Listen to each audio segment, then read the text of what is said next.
ಅದಕ್ಕೂ ಭಾಗ್ಯ ಸಿಗ್ತದೆ. ಹಾಗೆ ನಾವು ಈ ಒಂದು ಪರಮ ಪವಿತ್ರವಾದ ಕಾರ್ಯಕ್ರಮದಲ್ಲಿ ನಮಗೂ ಒಂದು ಭಾಗ್ಯ ಸಿಕ್ಕಿದೆ. ನಾನು ಕೂತ್ಕೊಂಡು ಬಹಿಂಜಿಯವರ ಬಗ್ಗೆ ಇಬ್ಬರು ಮಾತಾಡುವಾಗ ನನ್ನ ಮನಸ್ಸಿಗೆ ಬಂದ ಒಂದು ವಿಚಾರ. ನಾನೊಂದು ದಿವಸ ಬಾಂಬೆಯಿಂದ ಮಂಗಳೂರಿಗೆ ಟ್ರೈನ್ ನಲ್ಲಿ ಬರ್ತಾ ಇದ್ದೆ. ಆಗ ಒಬ್ಬರು ಪರದೇಶದ ಒಬ್ಬ ಸನ್ಯಾಸಿ ಟ್ರೈನ್ ನಲ್ಲಿದ್ದರು. ಅವರ ಹತ್ರ ಮಾತಾಡಿದೆ, ಫ್ರಮ್ ಯಾರು? ಆಗ ಅವರು ಹೇಳಿದರು ಫ್ರಮ್ ಆಸ್ಟ್ರೇಲಿಯಾ. ನನಗೆ ಮತ್ತೆ ಕುತೂಹಲ ಆಯ್ತು, ನೀವೇಗೆ ಸನ್ಯಾಸಿ ಆದರು? ಆಗ ನನಗೆ ಉಲ್ಟಾ ಕ್ವಶನ್ ಕೇಳಿದ್ರು ಅವರು, ನೀವು ಬಾಲ ಸನ್ಯಾಸಿ ಅಂತ. ಹೌದು, ನಾನು ಬಾಲ ಸನ್ಯಾಸಿ. ಹಾಗಾದ್ರೆ ನಾನು ಹೇಳಿದ್ರು ನಂಬ್ತೀರಾ ಅಂತ ಕೇಳಿದ್ರು. ಹೌದು ನಂಬ್ತೇನೆ ಅಂತ ಹೇಳಿದೆ. ನಾನು ನಿಮ್ಮ ಹಾಗೆ ಬಾಲ ಸನ್ಯಾಸಿ ಅಲ್ಲ, ನನಗೂ ಮದುವೆ ಆಗಿತ್ತು, 3 ಮಕ್ಕಳಿದ್ರು. ಒಂದು ದಿವಸ ಒಂದು ಮಗು, ನನ್ನ 3ನೇ ಮಗು ಅನ್ಕಾನ್ಸಿಯಸ್ ಆಯಿತು, ಟ್ಯೂಮರ್ ಬಂದಿತ್ತು. ಅದಕ್ಕೆ 3-4 ತಿಂಗಳು ಟ್ರೀಟ್ಮೆಂಟ್ ಮಾಡಿದೆವು, ಏನು ಪ್ರಯೋಜನ ಆಗಲಿಲ್ಲ.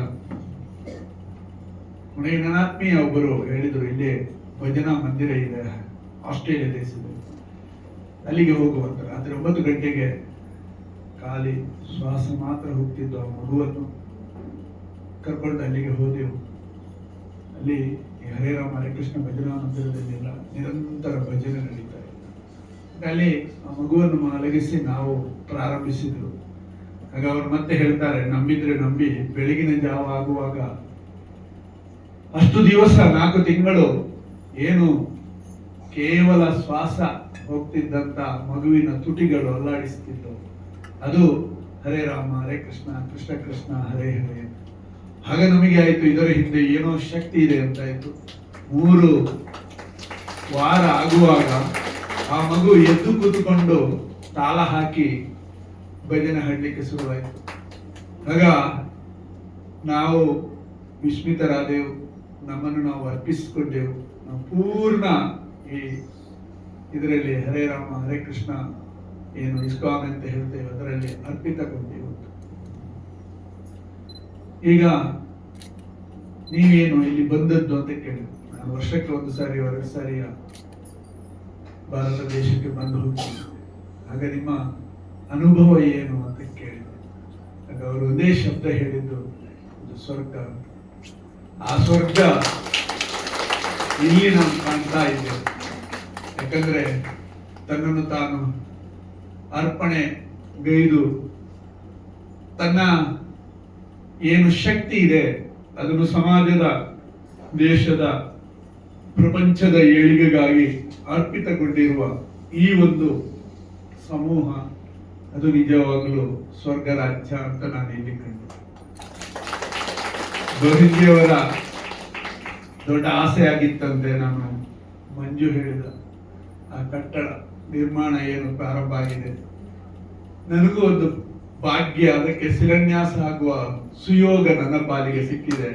ನಾನು ಪ್ರತಾಪ್ನ ನನ್ನ ಸನ್ಯಾಸ ಜೀವಿತ, ನಾನು 18ನೇ ವಯಸ್ಸಿಗೆ ಆತ್ಮೀಯ ಈ ಲೋಕಕ್ಕೆ ಬಂದಿದ್ದೆ. ಅಲ್ಲಿ ನಮ್ಮಲ್ಲಿ ಸನ್ಯಾಸ, ಬ್ರಹ್ಮಚರ್ಯ, ನೈಷ್ಠಿಕ ಬ್ರಹ್ಮಚರ್ಯ, ಸನ್ಯಾಸ 3 ಸ್ಟೆಪ್ ಇದೆ. ಆಗ ಅಲ್ಲಿ ನೈಷ್ಠಿಕ ಬ್ರಹ್ಮಚರ್ಯ ನನಗೆ ಹರಿದ್ವಾರ ಕುಂಭಮೇಳದಲ್ಲಿ ಹರಿದ್ವಾರದಲ್ಲಿ ಕೊಟ್ಟರು. ಆಗ ಅಲ್ಲಿ ಒಂದು ಗುರುಗಳೊಂದು ಮಾತು ಹೇಳಿದರು, 2 ಮಕ್ಕಳು 1 ಹೆಂಡತಿಗೆ ಹೆದರಿ ಸನ್ಯಾಸಿ ಆಗುವುದಾದರೆ ಈಗಲೇ ಬಿಟ್ಟು ಹೋಗು. 10 ಹೆಂಡತಿ 100 ಮಕ್ಕಳನ್ನು ಸಾಕುವ ಧೈರ್ಯ ಇದ್ರೆ ಮಾತ್ರ ಬಾ ಅಂತ ಹೇಳಿದ್ರು. ಆಗ 21 ವಯಸ್ಸು, ನಮಗೆ ನಗೆ ಬಂತು.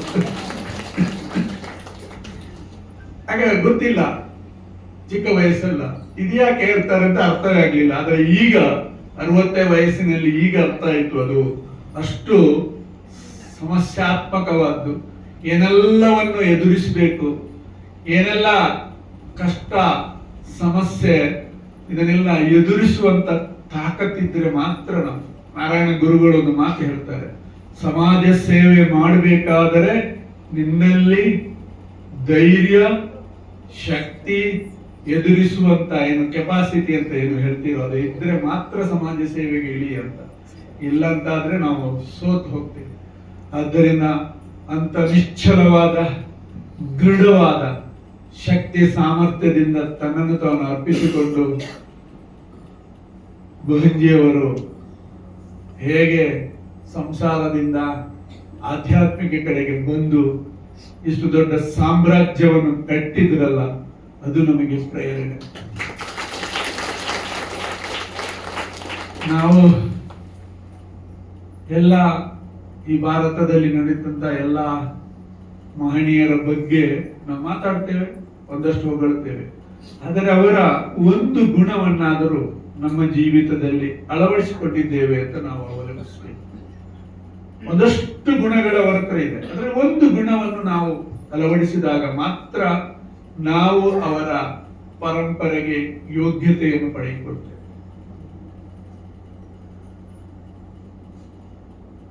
ನಾನು ಇಡೀ ಕರ್ನಾಟಕ ರಾಜ್ಯ ಸುತ್ತಾಡ್ತಿದ್ದೇನೆ. ಇಡೀ ಕರ್ನಾಟಕದ ಜವಾಬ್ದಾರಿ ನಮ್ಮ ಮೇಲೆ ಇದೆ.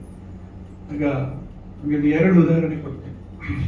ಮೂಡಬಿದ್ರಿಯಲ್ಲಿ ಒಬ್ಬ ಚಮಗಾರ ವೃತ್ತಿ ಮಾಡುವ ಒಬ್ಬ ವ್ಯಕ್ತಿಯ ಮಗ SLC ಆಗಿ ನನಗೆ ಸಿಕ್ಕಿದ. ಅವನಿಗೆ ಸಂಸ್ಕೃತ ಶ್ಲೋಕ ಕಲಿಬೇಕು, ಪೂಜೆ ಮಾಡಬೇಕು, ಅಷ್ಟೇ ಆಸೆ. ನಾನು ಹೇಳಿದ್ರೆ ನಿಮಗೆ ಸಂಸ್ಕೃತ ಕಲಿತೇನೆ, ನೀನು ಕಾಲೇಜಿಗೆ ಹೋಗುವಂತ ಕಾಲೇಜಿಗೆ ಕಳಿಸಿ ಅವ MBA ಓದಿದ. ಒಂದು ದಿವಸ ಬ್ಯಾಂಕಿಂಗ್ ಪರೀಕ್ಷೆ ಇದ್ದು ಪೇಪರ್ನಲ್ಲಿ ಬಂತು. ಮಕ್ಕಳೆಲ್ಲ ಆಗ ನನ್ನ ಹತ್ರ 100 ಮಕ್ಕಳಿದ್ದಾರೆ, ಈಗ 600 ಇದ್ದಾರೆ. ಆಗ 100 ಮಕ್ಕಳಿದ್ದಾರೆ. ಆಗ ಇವ ಪರೀಕ್ಷೆ ಬರೆದ. ಇಡೀ ಭಾರತ ದೇಶದಲ್ಲಿ 5ನೇ ರ್ಯಾಂಕ್ ಬಂದ. ಈಗ ಮಂಗಳೂರಿನಲ್ಲಿ ಪಂಜಾಬ್ ನ್ಯಾಷನಲ್ ಬ್ಯಾಂಕಿನಲ್ಲಿ ಡಿವಿಷನ್ ಮ್ಯಾನೇಜರ್ ಆಗಿ ಗಣೇಶ ಚಮಗಾರ್ ಅಂತ ಮಂಗಳೂರಿಗೆ ಹೋದ್ರೆ ಕೇಳಿ. ಆಗ ಹೇಗೆ ಇದು, ಒಂದಷ್ಟು ಉದಾಹರಣೆಗಳಿವೆ, ನಿಮಗೆ ಹೇಳ್ತೇನೆ. ಚಿಕ್ಕಮಗಳೂರಿಗೆ ಹೋದ, ಅಲ್ಲಿ ಒಬ್ರು ಇದೇ ರೀತಿ ಸಮಾಜ ಸೇವಕ್ಕೆ ಮಾತಾಡಿದ್ರು. ಇವರ ಹಾಗೆ ಇದ್ರು. ಅವರು ಹೇಳಿದ್ರು, ಸ್ವಾಮೀಜಿ, ನನ್ನ ಗಂಡ ತುಂಬಾ ಕುಡಿಯುತ್ತಿದ್ದು, ಏನು ಮಾಡಿದ್ರು ಬಿಡ್ಲಿಲ್ಲ. ಕೊನೆಗೆ ಕೇರಳದ ಹೆಸರಲ್ಲಿ ಎಂತದೋ ಒಂದು ಹೆಸರುಂಟು ಅಲ್ಲಿ,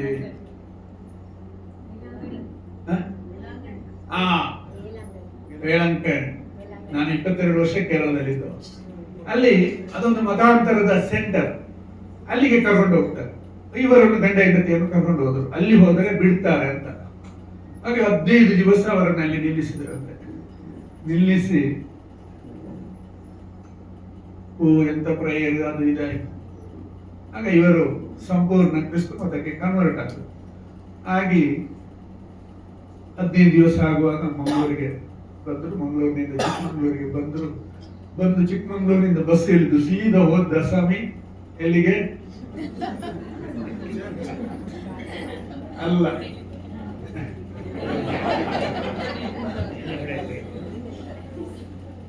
ಆಗ ಅವರು ನನ್ನ ಹತ್ರ ಹೇಳಿದ್ರು, ಅವತ್ತು ಅವರು ಮತ್ತೆ ಏನು ಅಂಗಡಿಗೆ ಅಂತ ಹೇಳ್ತಾರೆ, ಇದಕ್ಕೆ ಹೋಗದಿದ್ರೆ ನಾನು ಕ್ರಿಸ್ತು ಮತ ಸ್ವೀಕರಿಸ್ತಿದ್ದೆ.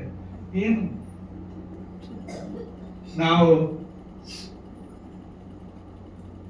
ಎಲ್ಲಿ ನಮ್ಮ ಆತ್ಮ ಏನು ನಾವು ನಮ್ಮನ್ನು ಪರಿಶುದ್ಧಗೊಳಿಸದಿದ್ರೆ ಏನು ಆಗಲ್ಲ. ಮೊದಲು ನಮ್ಮನ್ನು ಪರಿಶುದ್ಧಗೊಳಿಸಬೇಕು. ಆವಾಗ ನಾವು ಮಾತ್ರ, ನಾನು ಆಗ ಹೇಳಿದೆ, ಸ್ವರ್ಗ ರಾಜ್ಯದಲ್ಲಿ ನಮಗೆ ಬದುಕಲಿಕ್ಕೆ ಅವಕಾಶವು ಪ್ರೇರಣೆಯು ಸಿಗ್ತದೆ. ಇವತ್ತು ನೀವೆಲ್ಲ ಯಾವುದೋ ಜನ್ಮದಲ್ಲಿ ಮಾಡಿದ ಪುಣ್ಯದಿಂದ ಇವತ್ತೆಲ್ಲ ಇಲ್ಲಿ ಬಂದಿದ್ದೀವಿ. ಇಲ್ಲದ್ರೆ ಇಷ್ಟು ಲಕ್ಷ ಬೆಂಗಳೂರಿನಲ್ಲಿರುವ ಜನಸಂಖ್ಯೆಯಲ್ಲಿ ಕೇವಲ ಬೆರಳಿಕೆಯ ಜನ ಇಲ್ಲಿ ಇದ್ದೀರಿ ಅಂತ ಹೇಳಿದ್ರೆ ನಿಮ್ಮ ಪೂರ್ವಾರ್ಜಿತ ಪುಣ್ಯದ ಫಲ. ನಾವು ಯಾವಾಗಲೂ ಶಂಕರಾಚಾರ್ಯರು ಸ್ಪಷ್ಟವಾಗಿ ವಿವೇಕ ಚೂಡಾಮಣಿಯ ಪ್ರಥಮ 2ನೇ ಶ್ಲೋಕದಲ್ಲಿ ಜಂತೂನಾಂ ಜನಜನ್ ನರಜನ್ಮ ದುರ್ಲಭ ಅಂತ. ಈ ಜಂತುಗಳಲ್ಲಿ ಮನುಷ್ಯ ಜನ್ಮ ಅತ್ಯಂತ ದುರ್ಲಭ ಅಂತ. ಅದರಲ್ಲೂ ಈ ಆತ್ಮೀಯ ಚಿಂತನೆ ಹೊಡೆದು 100,000,000 100,000 ಜನ್ಮಗಳ ಪುಣ್ಯದ ಫಲ. ಹಾಗೆಲ್ಲ ನಾವು ಬಹಂದಿಯಾಗಿ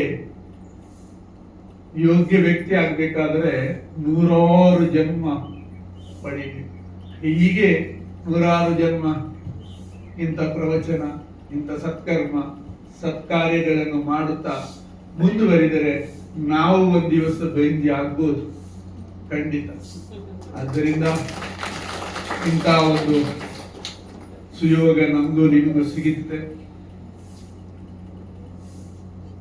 ಶ್ರದ್ಧಾಂಜಲಿ ಅರ್ಪಿಸುವಷ್ಟು ನಾವು ದೊಡ್ಡ ಜನ ಅಲ್ಲ, ಆದರೆ ಭಕ್ತಿಯಿಂದ ಶ್ರದ್ಧೆಯಿಂದ ಸ್ನೇಹಾಂಜಲಿಯನ್ನು ಅರ್ಪಿಸುವ ಸುಯೋಗ ನಮ್ಮ ಪಾಲಿಗೆ ಸಿಕ್ಕಿದೆ. ಆ ಸ್ನೇಹಾಂಜಲಿಯನ್ನು ಅರ್ಪಿಸುತ್ತಾ ಜೀವಿತದಲ್ಲಿ ಒಂದಾದ ನನಗೊಂದು ಇವತ್ತು ಶಿವಮೊಗ್ಗದಿಂದ ರಾತ್ರಿ 11 ಕಾಲಕ್ಕೆ ಫೋನ್ ಬಂತು. ಸ್ವಾಮೀಜಿ 2 ಹೆಣ್ಣು ಮಕ್ಕಳು SLC ಆದ ಈ ಟೈಮ್, ಇದೇ ಟೈಮ್ಗೆ, ನನಗೆ 5 ವರ್ಷದ ಹಿಂದೆ 2 ಹೆಣ್ಣು ಮಕ್ಕಳು ಮುಸಲ್ಮಾನರ ಮನೆಯಲ್ಲಿ ಗೋಸು ಹಾಕಿಕೊಂಡು ಪ್ರಾರ್ಥನೆ ಮಾಡ್ತಿದ್ದಾರೆ. ಏನು ಮಾಡಲಿ, ಇದನ್ನೇನು ಮಾಡಬೇಕು ನಿಮ್ಮ ಆಲೋಚನೆ ಅಂತ ನಾನು ಯುವಕರಿಗೆ ಕೇಳಿದೆ. ನೀವು ಧೈರ್ಯ ಹೇಳಿದ್ರೆ ಎತ್ತಿಕೊಂಡು ಬರ್ತೇವೆ ಅಂತ. ನಾನು ಕಾರು ಇಟ್ಕೊಂಡು ಹೋದೆ, ಮಕ್ಕಳನ್ನ ಎತ್ತಿಕೊಂಡು ಬಂದು PUCಗೆ ಸೇರಿಸಿದೆ. ಕಾರ್ಕಳದಲ್ಲಿ ನಮಗೆ ಶಾಲೆ ಇತ್ತು. ಈಗ ಅವರು ಡಿಗ್ರಿಗೆ ಹೋಗ್ತಾ ಇದ್ದಾರೆ. ಯಾಕೆ ಉಲ್ಲೇಖ ಮಾಡಿದೆ ಅಂದ್ರೆ ಹೇಳಿದ್ರೆ ನಾನು ಮಾಡಿದ ಸಾಧನೆ ಅಂತಲ್ಲ, ನಾನು ಮುಂದಿನ ಭಾಗವನ್ನು ಹೇಳಲಿಕ್ಕೆ ನಿಮಗೆ ಈ ಕಥೆಯನ್ನು ಹೇಳಿ. ಅವರ ಮನೆಯ ಬಗ್ಗೆ ನಾನು ಸರ್ಚ್ ಮಾಡಿದೆ. ಅವರ ಮನೆಯಲ್ಲಿ ಸಾಯಂಕಾಲ ಹೊತ್ತು ಒಂದು ದೀಪ ಹಚ್ಚುವ ಕ್ರಮ ಇಲ್ಲ, ದೇವರ ಫೋಟೋಗಳಿಲ್ಲ, ಏನಿಲ್ಲ. ತಿನ್ನೋದು ತಾನಾಪಿನ ಸೋಣ ಬಿಟ್ರೆ ಬೇರೆ ಏನಿಲ್ಲ. ಮಕ್ಕಳಿಗೆ ಇಂಥ ಸತ್ಕಾರ್ಯಗಳಿಗೆ, ಇಂಥ ಸಚ್ಚಿಂತನೆಯ ಪವಿತ್ರ ಪಾವನ ವೇದಿಕೆಗಳಿಗೆ ಮಕ್ಕಳನ್ನು ಕರ್ಕೊಂಡು ಬನ್ನಿ. 2-3 ಮಕ್ಕಳು ಕಾಣ್ತಾರೆ, ಮಕ್ಕಳನ್ನು ಕರ್ಕೊಂಡು ಹೋಗಿ. ಮನೆಯಲ್ಲಿ ಒಂದು ಸಾಯಂಕಾಲ ಹೊತ್ತು ದೀಪ ಹಚ್ಚುವ. ನೀವು ಕೇರಳಕ್ಕೆ ಹೋದರೆ, ನಾನು 22 ವರ್ಷ ಕೇರಳದಲ್ಲಿದ್ದವ, ಪ್ರತಿ ಮನೆಯಲ್ಲಿಯೂ ಸೂರ್ಯಾಸ್ತ ಆಗುವಾಗ ಒಂದು ದೀಪ ಹಚ್ಚುತ್ತಾರೆ. ಆ ಸಂಸ್ಕಾರ ಆ ಮಕ್ಕಳಲ್ಲಿ ಬೆಳೆಯುತ್ತದೆ. ಮಕ್ಕಳಿಗೆ ನಾವು ಪ್ರೇಯರ್, ಸತ್ಚಿಂತನೆ, ಸತ್ಪ್ರವೃತ್ತಿಯ ಬಗ್ಗೆ ಒಂದು ಚೂರು ತಿಳಿಸದಿದ್ದರೆ ಮುಂದೆ ಹೀಗೆ ಆಗುವುದು. ಆದ್ದರಿಂದ ದಯವಿಟ್ಟು ನೀವು ಬಂದಿದ್ದೀರಿ, ನಿಮ್ಮ ಪುಣ್ಯದ ಫಲ ಅಂತ ಹೇಳಿದೆ. ಆದರೆ ನಿಮ್ಮ ಮಕ್ಕಳಿಗೆ ಅದನ್ನು ತಿಳಿಸಿ. ನಾನು ಒಂದು ನಮ್ಮ ಸ್ಟೂಡೆಂಟಿನ ಮನೆಗೆ ಹೋದೆ. ಅವರ ಅಪ್ಪ 2 ಹೆಣ್ಣು ಮಕ್ಕಳು. ಅಪ್ಪ ನಮ್ಮ ಆತ್ಮೀಯರು. ಯಾವುದೋ ಒಂದು ಕಾರ್ಯಕ್ಕೆ ಅವರ ಮನೆ ಹಿಂದೆ ಹೋಗುವಾಗ ನಿಲ್ಲಿಸಿ ಮಾತಾಡಿಸಿ, ಯಾವುದೋ 11 ಗಂಟೆ ಆದಿತ್ಯವಾರ. 2 ಮಕ್ಕಳು ನಮ್ಮ ಸ್ಟೂಡೆಂಟ್. ಹೋಗುವಾಗ ಮಕ್ಕಳು ಎಲ್ಲಿ ಕೇಳಿದೆ, ಅವರು ಮಳಗಿದ್ದಾರೆ ಅಂತ ಹೆಂಗಸರು. ಒಳಗೆ ಸೀದಾ ಹೋದೆ. ಮಕ್ಕಳಿಗೆ ಇಬ್ಬರಿಗೆ ಚೂಟಿದೆ, ಎದ್ದು ಓಡಿದರು. ಇವತ್ತಿನಿಂದ ನೀವು ಬೆಳಿಗ್ಗೆ ಹೇಳುವ. ನಾನು ಯಾಕೆ ಅಂತ, ನಾನು 3:30 ಗಂಟೆಗೆ ಹೇಳುವವ, 3ರಿಂದ 3:30. ಇವತ್ತು ನಾನು 3:30 ಎದ್ದು ನನ್ನ ಕರ್ಮಗಳನ್ನು ಮಾಡಿ ನಾನು 7 ಗಂಟೆಗೆ ಹೊರಟೆ. 2 ಕಡೆ ಹೋಗಿ ಆಸ್ಪತ್ರೆಗೆ ಒಬ್ಬರು ನೋಡಿಕೊಂಡು, ಮತ್ತೊಂದು ಕಡೆ ಹೋಗಿ 3ನೇ ಇಲ್ಲಿ ಬಂದಿದ್ದೇನೆ. ಇನ್ನೊಬ್ಬರ ಹತ್ರ ಹೋಗ್ಬೇಕು, ಸಾಯಂಕಾಲ ಒಂದು ಮದುವೆಗೆ ಹೋಗ್ಬೇಕು.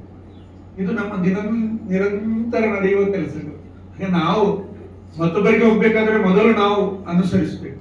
ಆ ಮಕ್ಕಳಿಗೆ ಇವತ್ತು ಅವಳು ದೊಡ್ಡವಳು ಗವರ್ಮೆಂಟ್ ಜಾಬ್ಗಳಿದೆ, ಚಿಕ್ಕವಳು ಇಂಜಿನಿಯರಿಂಗ್ ಓದ್ತಾ ಇದ್ದ. ಎಲ್ಲಿ ಒಂದೇ ಒಂದು ಚೂಟಿನಿಂದ. ಇವತ್ತು ಬೆಳಿಗ್ಗೆ ನಾನು ನಮ್ಮ ಆಶ್ರಮದ ಹುಡುಗ ಚಪ್ಪಲಿ ಹೊಸತ್ತು ಚೂ ತಂದಿದ್ದಾನೆ, ಪುಸ್ತಕದ ಒಟ್ಟಿಗೆ ಇಟ್ಟಿದ್ದಾನೆ. ಹಾಗೆ ನಾವು ನಮ್ಮ ಮಕ್ಕಳಿಗೆ ಸಂಸ್ಕಾರವನ್ನು ಮೊದಲು ಕಲಿಸುವ. ನಾವು ಪಾಶ್ಚಾತ್ಯ ಸಂಸ್ಕೃತಿಗೆ ಹೋದರೆ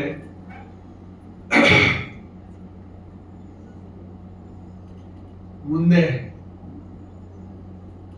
ನಾವು ಏನಾಗಬೇಕು ಅಂತ ಚಿಕ್ಕ ಉದಾಹರಣೆ ಹೇಳ್ತಾ ನನ್ನ ಮಾತನ್ನು ಮುಗಿಸ್ತೇನೆ. ನೀವು ಯಾರಾದ್ರೂ ವಿಟ್ಲಕ್ಕೆ ಹೋಗಿದ್ದೀರಾ? ವಿಶ್ ರೋಡ್ ಹತ್ತಿರ ಅಲ್ಲಿ ಭಾರತ್ ಸೇವಾಶ್ರಮ ಅಂತ ಇದೆ. ಅಲ್ಲಿ ಇದೇ ರೀತಿ ಮಾತಾಜಿ ಒಬ್ಬರು, ಈಗ ಅವರ ಮಗ ನಡೆಸ್ತಾರೆ, ಅವರು ಗೃಹಸ್ಥರು. ಮೂಲ ರಾಜಸ್ಥಾನದವರು. ಅವರು ಒಂದು ಅನಾಥಾಶ್ರಮ ನಡೆಸ್ತಾರೆ. 300-400 ಹೆಂಗಸರು ತುಂಬಾ ಮಂದಿ ಇದ್ದಾರೆ, 400-500 ಎಷ್ಟೋ ತುಂಬಾ ಜನ ಇದ್ದಾರೆ.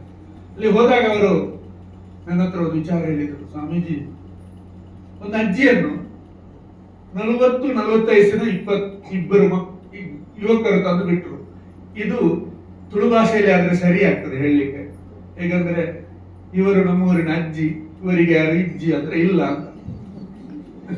ತುಳು ಬರುವವರು ಯಾರಾದ್ರೂ ಇದ್ರ? ನಮಗೆ ಸೌತ್ ಇಂಡಿಯನ್ ಲ್ಯಾಂಗ್ವೇಜ್ ಎಲ್ಲ ಬರ್ತದೆ, ಅದರಿಂದ ಹೇಳಿದ್ರು. ಇದು ಇವರಿಗೆ ಸತ್ಯ ಹೇಳಿ ಸೇರಿಸಿದ್ರು. ಕಾಲಗಳು ಉರಿದಲು. ಒಂದು ದಿವಸ ಬೆಳಿಗ್ಗೆ ಅವರು ಬಿದ್ದು ಬಿಟ್ರು. ಆಗ ಡಾಕ್ಟರ್ ಕರ್ಕೊಂಡು ಹೇಳಿದಾಗ ಅವರ ಸೆಲ್ ಎಲ್ಲ ಡೌನ್ ಆಗ್ತಿದೆ, ಅವರ ಅಂತಿಮ ಸಿಂಟಮ್ ಕಾಣ್ತದೆ ಅಂತ. ಆಗ ಅಜ್ಜಿ ಹತ್ರ ಹೋಗಿ ಕೇಳಿದ್ರು, ನಿಮಗೆ ಯಾರಾದ್ರೂ ಇದ್ರ? ಅಯ್ಯೋ, ಅವತ್ತು ನಾನು ಬಿಟ್ರಲ್ಲ, ಅದು ನನ್ನ 2 ಗಂಡು ಮಕ್ಕಳು, ಇನ್ನೂ 2 ಇದ್ದರು, 4 ಗಂಡು ಮಕ್ಕಳು. ಅವ್ರು ಹೇಳ್ತಾರೆ, ನನಗೆ ಒಮ್ಮೆಲೆ ಶಾಕ್ ಆಯ್ತು. ಫೋನ್ ಮಾಡಿದ್ರಂತೆ, ನೀವು ಅವತ್ತು ಬಿಟ್ರಲ್ಲ, ಇವರ ಹಾಗೆ ಮಾತಾಡಿದ್ರು, ನೀವು ಅವತ್ತು ಬಿಟ್ರಲ್ಲ ಅಜ್ಜಿ, ಅವರಿಗೆ ಸೀರಿಯಸ್ ಇದೆ, ಯಾರಾದ್ರೂ ಬರ್ತೀರಾದ್ರೆ ಬನ್ನಿ ಇಲ್ಲ. ಆಯ್ತು, ಏನಾದರೂ ಆದ್ರೆ ನಮಗೆ ತಿಳಿಸಿ ಅಂತ 11 ಗಂಟೆಗೆ ಹೋಗಿಬಿಟ್ರು. ತಿಳಿಸಿದ್ರು. 5ವರೆಗೆ ಮೆಲ್ಲ ಫೋನ್ ಮಾಡಿದ್ರಂತೆ, 11ವರೆಗೆ ಇದು ಆಯ್ತು ಅಂತ. ಅದು ನಾವು ಮಾತಾಡಿದೆವು, ನನಗೆ ಪುರ್ಸೊತ್ತಿಲ್ಲ, ಚಿಕ್ಕ ತಮ್ಮ ಬರ್ತಾನೆ ಅಂತ. 5ವರೆಗೆ ಬಂದ. ಇಷ್ಟೂ ಜನ, ಚಿಕ್ಕ ಮಕ್ಕಳಿಂದ ಹಿಡಿದು ವಯೋವೃದ್ಧರವರೆಗೆ, ಅಲ್ಲಿ ಶವ ಸಂಸ್ಕಾರ ಆಗದೆ, ಆಹಾರ ಇಲ್ಲ, ಇವರೆಲ್ಲ ಉಪವಾಸ. 5ವರೆಗೆ ಬಂದು ಡೆಡ್ ಬಾಡಿ ನೋಡಿದ ಕೂಡಲೇ ಕತ್ತರಿ ಕೇಳಿದ, ಯಾಕೆ ಆಗಿರ್ಬೋದು, ಯಾರಾದ್ರೂ ಹೇಳಿ. ನಾನು ತುಂಬಾ ವೇದಿಕೆಯಲ್ಲಿ ಕೇಳಿದ್ದೇನೆ, ಯಾರು ಉತ್ತರ ಕೊಡ್ಲಿಲ್ಲ. ಕರೆಕ್ಟ್ ಆನ್ಸರ್ ನೀವು ಕೊಟ್ಟದ್ದು. ಯಾರು ಕೈ ಎತ್ತಿ? ಗುಡ್. ಇಷ್ಟರ ತನಕ ಯಾರು ಯಾವ ವೇದಿಕೆಯಲ್ಲೂ ಆನ್ಸರ್ ಕೊಡ್ಲಿಲ್ಲ. ಅವರಲ್ಲಿ ಒಳ್ಳೆ ಒಂದು ಮೂಗುತ್ತಿತ್ತು, ಬಂಡಾರದ್ದು, ಅದಕ್ಕೆ ಅವನು ಕತ್ತರಿ ಕೇಳಿದ್ದ. ಆದ್ದರಿಂದ ಅಂತ ಸನ್ನಿವೇಶ ನಮಗೂ ನಿಮಗೂ ಬರ್ಬೋದು. ಮಕ್ಕಳಿಗೆ ಸಂಸ್ಕಾರವನ್ನು ಕಳಿಸಿ, ಕೊನೆಯದಾಗಿ ನಿಮ್ಗೆಲ್ಲರಿಗೂ ಈ ಸಂಸ್ಥೆಗೂ ಒಳಿತಿನ ಹಾರೈಕೆಯನ್ನು ಮಾಡುತ್ತಾ ಎಲ್ಲರಿಗೂ ಶುಭ ಹಾರೈಕೆಯೊಂದಿಗೆ ಓಂ ಶಾಂತಿ ಶಾಂತಿ. ಸ್ವಾಮೀಜಿ ಅವರಿಗೆ ಬಹಳ ಬಹಳ ಧನ್ಯವಾದಗಳು. ಬಹಳಷ್ಟು ನೀತಿ ಪಾಠ